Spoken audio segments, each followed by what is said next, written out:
Bismillahirrahmanirrahim.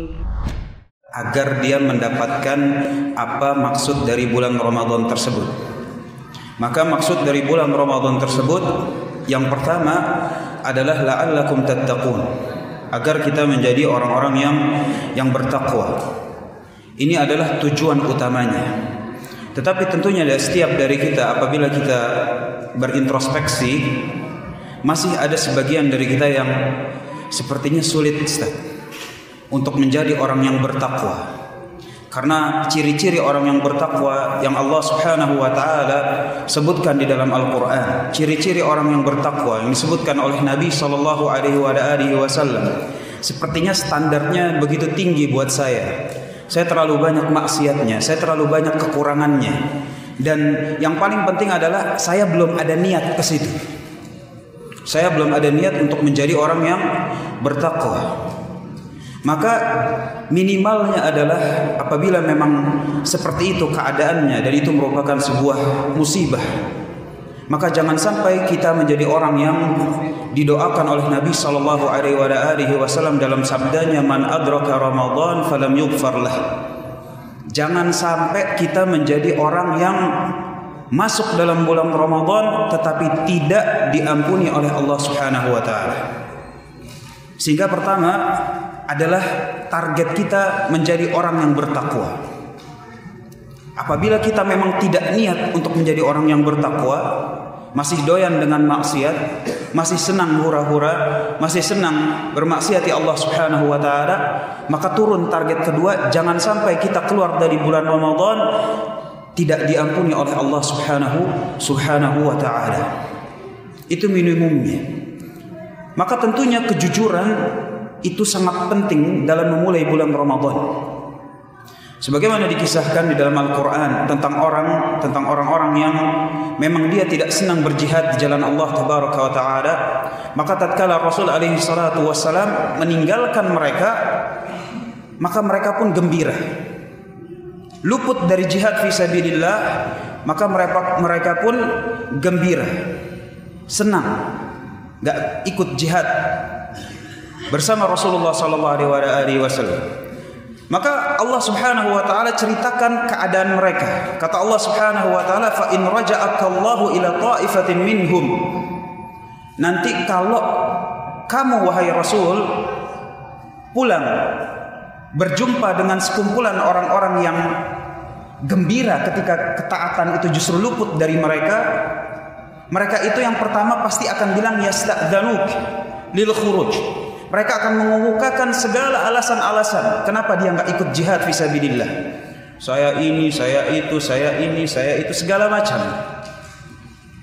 Maka bilang kepada mereka, bilang wahai Rasul kepada ta'ifatin minhum tersebut, sekelompok orang yang memang tidak senang justru dalam melakukan ketaatan kepada Allah Subhanahu wa taala, lan takhruju ma'i abada. Kamu tidak usah berjihad bersama saya selama-lamanya. Selama-lamanya. Sehingga kata Allah Subhanahu wa taala menyebutkan tentang mereka, innakum raditum bil qu'udi awwala marrah. Karena kamu sebenarnya sudah ridha untuk tidak ikutan jihad pada awal kali mulanya. Sehingga kata para ulama, niat itu penting, keseriusan itu penting. Bagi seseorang yang memang tidak jujur dalam masuk bulan Ramadan, mau menjadi orang bertakwa susah, berat, Ustaz. Ya udah turunin deh targetnya. Targetnya supaya diampuni oleh Allah Subhanahu wa taala. Dia juga nggak mau. Maka menjadi orang bertakwa nggak mau, diampuni oleh Allah Subhanahu wa taala. Tentunya secara lip service kita bisa bilang kita mau diampuni. Tetapi kejujuran itu dibuktikan dengan perbuatan.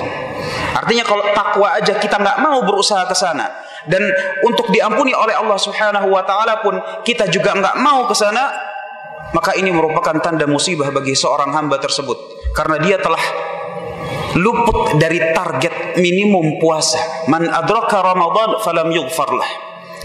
Dia tidak diampuni, subhanallah. Dan orang yang jujur dalam niatnya pasti memiliki sebuah tindakan konkret. Sudah pasti. Seseorang yang jujur dalam niatnya dalam mencapai target dunia saja, dia memiliki planning. Oh, saya target minimumnya adalah demikian dan demikian. Oh, untuk mencapai profit perusahaan sekian, maka program yang A harus beres dulu, program yang B baru berjalan kemudian. Kalau saya mau lulus UMPTN atau apalah namanya sekarang, ujian nasional, oh berarti nanti setiap Sabtu sama Ahad saya harus mempelajari buku-buku demikian dan demikian. Itu untuk target dunia saja, kita sudah biasa. Bagaimana membiasakan diri kita dari sejak kita kecil. Lulus sekolah, masuk kerja, lulus kuliah, naik jabatan, promosi, itu semuanya kita lakukan. Ketika kita memang ingin, maka segala wasilah, segala sarana dan prasarana untuk mencapai hal tersebut kita lakukan. Maka kata Rasul alaihi salatu wassalam, bagi seseorang yang memang jujur dalam Ramadan ini, dia masuk ingin menjadi orang yang bertakwa, la'allakum tattaqun, atau setidaknya dia ingin diampuni oleh Allah Subhanahu wa taala, maka hendaklah dia mulai memplanning dirinya bagaimana dia akan memperlakukan Ramadan sejak malam ini sampai akhir Ramadan. Kata Rasul alaihi salatu wasalam, saddidu wa qaribu. Luruskan segalanya, niatnya diluruskan. Apa iya sebanyak ini kenikmatan dari Allah Subhanahu wa taala kita masih mau begitu terus? Apa iya kita nggak mau tobat-tobat? Apa iya kita nggak mau jadi orang-orang yang Allah Subhanahu wa taala sebutkan orang-orang yang bertakwa? Saddidu, luruskan. Dan orang kalau sudah lurus, dia pasti memiliki target. Misalnya orang yang tidak biasa sholat rawatib, maka dia akan memiliki target, inilah bulan puasa, saya nggak mau kelewatan sholat rawatib satu hari pun.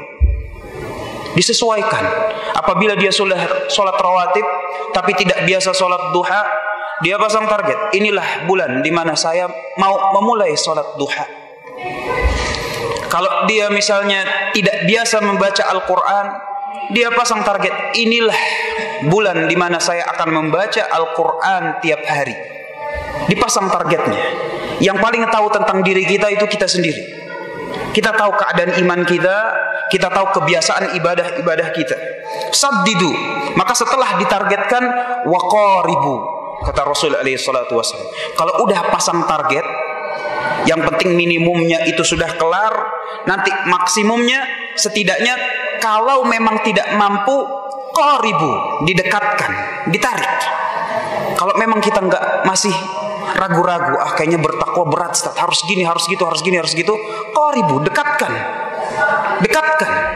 Gak harus berubah secara semalam suntuk tiba-tiba kita menjadi 100% berubah, tapi bisa itu didekatkan sedikit demi sedikit, sedikit demi sedikit. Barang siapa yang jujur dalam niatnya, Allah Subhanahu wa taala akan memudahkan dirinya untuk melaksanakan ketaatan kepada Allah Subhanahu wa taala. Maka hendaklah kita mulai planning kita. Nanti sampai rumah buat, kira-kira target saya apa ya? Ketaatan apa yang belum saya lakukan? Atau jangan-jangan sesuatu hal yang jauh lebih penting dari puasa saya justru luput. Kalau sholat 5 waktu masih bolong-bolong, itu diberesin dulu. Kenapa? Karena sholat 5 waktu jauh lebih penting daripada puasa Ramadan. Jauh lebih penting daripada puasa Ramadan. Nah, di luar Ramadan lebih penting, masuk dalam Ramadan itu puasa tidak akan pernah mengalahkan kadarnya sholat 5 waktu. Jadi kalau yang belum biasa sholat 5 waktu diberesin dulu. Semua anggota keluarga kita yang masih bolong-bolong sholat 5 waktunya, kita ingatkan dengan baik dan hikmah. Maka ini merupakan sebuah kesempurnaan.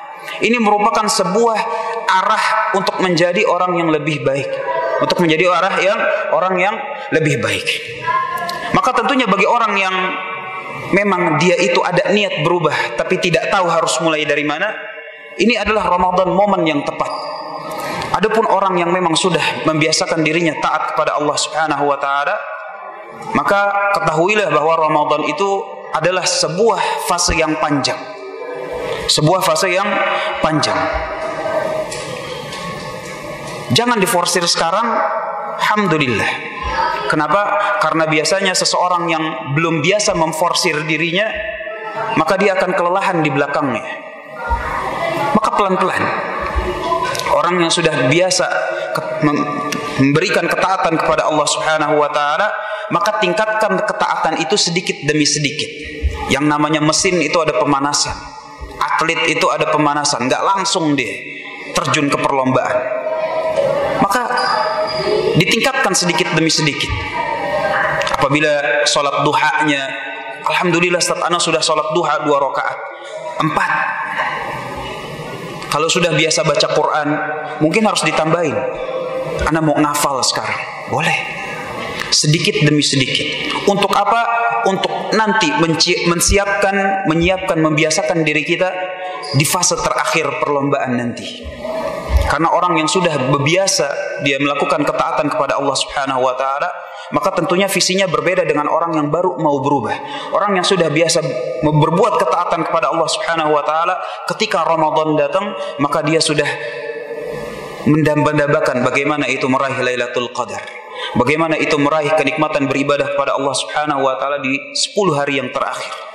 Maka kita siapkan diri kita dari sekarang. Dan tentunya yang paling berbahaya bagi seorang diri, bagi kita ini, awal-awal bulan Ramadan adalah ketidakdisiplinan. Tidak disiplin. Ini yang paling berbahaya. Maksudnya tidak disiplin apa? Ketaatan kita ada yang kita miss. Misalnya tarawih nih. Tarawih hari pertama alhamdulillah, besok kedua alhamdulillah, ketiga kita bilang udah boleh nih waktunya bukber sama teman-teman kantor. Nanti tarawih gampang di rumah. Itu udah nggak disiplin tuh. Satu aja ketidakdisiplinan itu lewat, maka untuk mengejar hari-hari berikutnya sulit. Jangan dengarkan bisikan-bisikan syaitan yang bilang bisa. Jangan dengarkan bisikan syaitan yang bilang nanti aja di 10 hari terakhir diforsirnya. Jangan. Karena seseorang untuk memforsir di 10 terakhir butuh yang namanya pemanasan 20 hari pertama ini. Sehingga yang pertama adalah ketidakdisiplinan. Dan yang kedua, yang paling berbahaya dalam awal-awal Ramadan adalah melaksanakan keharaman. Melaksanakan perbuatan yang haram. Karena sekali saja kita berbuat yang haram, yang merupakan dosa besar di bulan Ramadan, maka itu seakan-akan itu merupakan sebuah indikator kuat bahwa kedepannya nggak akan beres. Indikator kuat, bukan berarti nggak bisa berubah, bisa. Tapi secara konsep umum, seseorang yang di bulan Ramadan awal-awalnya dia sudah berani bermaksiat kepada Allah Subhanahu wa taala, maka biasanya akan sulit untuk dia istiqomah di dalam bulan Ramadan di sisa-sisa akhirnya. Maka hendaklah kita memulai, kita tekadkan diri kita, mumpung Ramadan masih hangat, mumpung kita masih semangat dalam melaksanakan ketaatan kepada Allah Subhanahu wa taala. Yang ingin berubah, hendaklah dia mulai memplanningkan dirinya. Apa kadar minimumnya, apa kadar maksimumnya, dia luruskan dan dia dekatkan. Enggak harus langsung berubah 100%, dia dekatkan. Bagi yang sudah membiasakan diri ketaatan kepada Allah Subhanahu wa taala, hendaklah disiplin dalam ketaatan. Jangan sampai lewat. Apabila sudah biasa 1 juz per hari, jangan dengarkan syaitan. Jangan ikuti itu langkah-langkah dia. Sehari sejus, besoknya udah deh capek. Mungkin bolehlah setengah juz dulu. Besoknya 1,5 juz. Besoknya ternyata 1/2 juz lagi, enggak 2 juz. Ketinggalan terus. Jangan, kita harus disiplin. Karena bulan Ramadan ini adalah event besar. Seseorang yang tidak disiplin mengikuti perlombaan tersebut, biasanya dia akan bisa berhenti di tengah jalan atau dia masuk garis finish belakangan. Sehingga disiplin itu penting. Dan yang kedua, dan ini yang lebih penting lagi adalah hendaklah kita menjauhi keharaman. Karena keharaman itu adalah salah satu hal yang mampu menghapus amalan baik kita. Sebagaimana Allah Subhanahu wa taala sifatkan tentang orang-orang munafik. Allah Subhanahu wa taala sebutkan tentang mereka bahwa pahala infak mereka itu tidak ada sebab-sebab yang menyebabkan enggak dapat pahalanya itu karena mereka kufur kepada Allah Subhanahu wa taala, dan yang kedua adalah kalau mereka datang ke dalam salat mereka itu malas.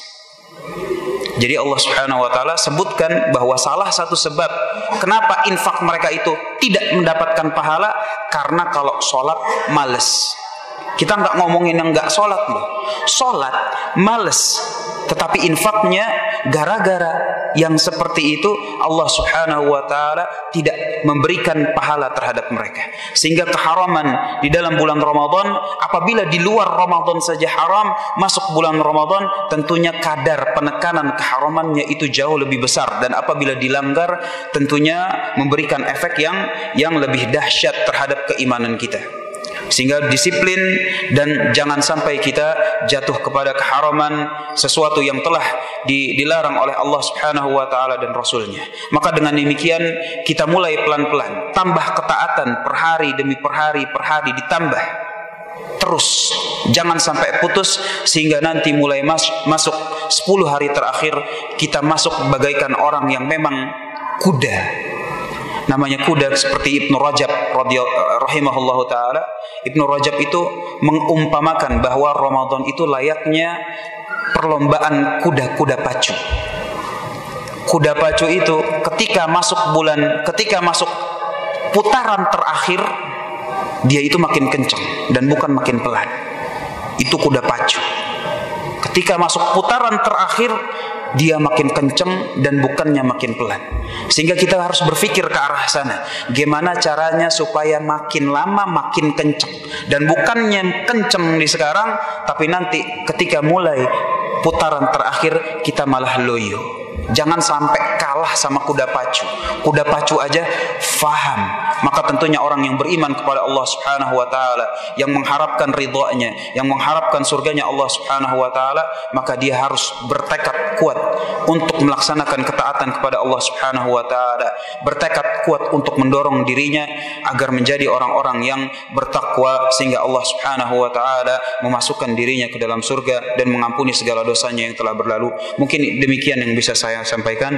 Semoga yang singkat ini bermanfaat, terutama bagi saya dan bagi antum semua yang menyampaikan. Hada wallahu a'lam bissawab. Wa sallallahu ala nabiyyina Muhammadin wa ala alihi wa sahbihi wa sallam. Wa akhiru da'wana alhamdulillahi rabbil alamin. Wassalamu alaikum warahmatullahi wabarakatuh. Alhamdulillahi rabbil alamin.